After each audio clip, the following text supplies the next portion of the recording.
about each one. The last verses of each one.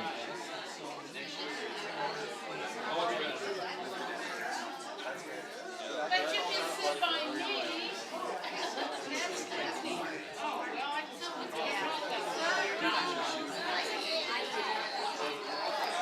Calvin, can you help with?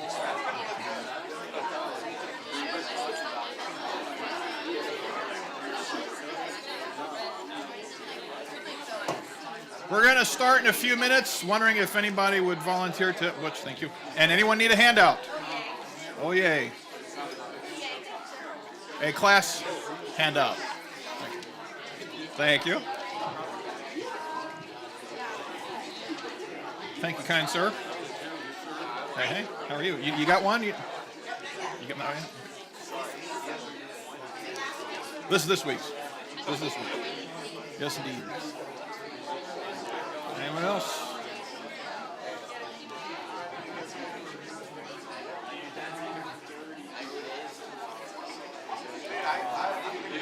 Oh, your hair's gone.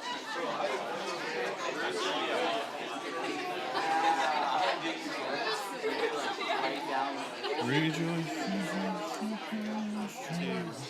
Sound. Edwin wants to hear my voice over the speakers.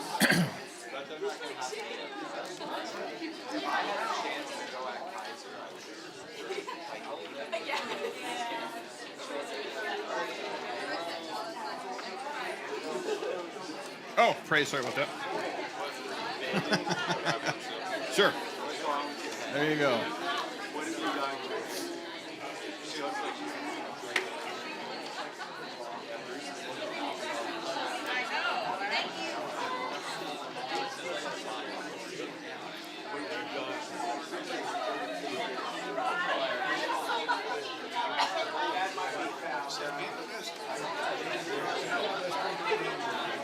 And yes, that's right. I'm just going to ask you how many chapters are in each book because of a point I'm going to make.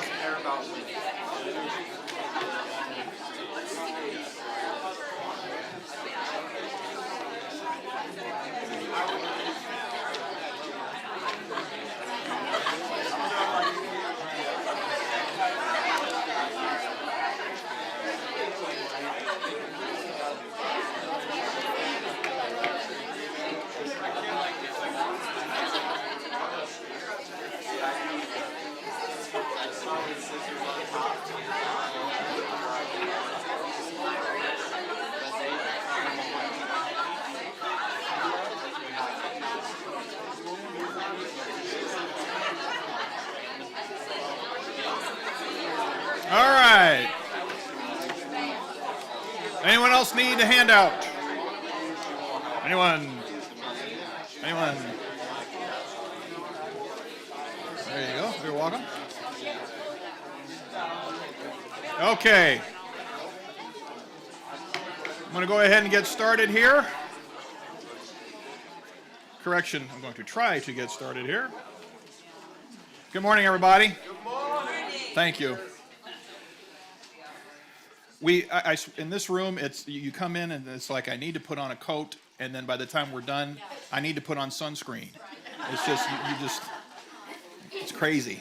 But welcome to week 6 from Malachi to Matthew. A couple of announcements off the top here. I apologize for the back of the handout, but by the time I made all the copies, I realized how poorly most of these smaller words are. I got this off the internet, so I will probably redo this myself and make it more legible. So if you guys have any interest in this chart, in a copy that you can actually read. Oh, yes. I have some more of these that you can't read, yes. There you go. Just a brief testimonial, too, before we begin.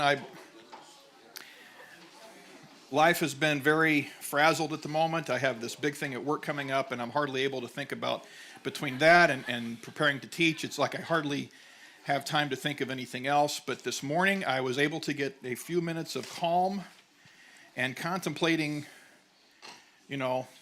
coming to church and learning from the Word and knowing what Pastor Gary's message would be because I'm a small group leader. I had a moment of peace, and I started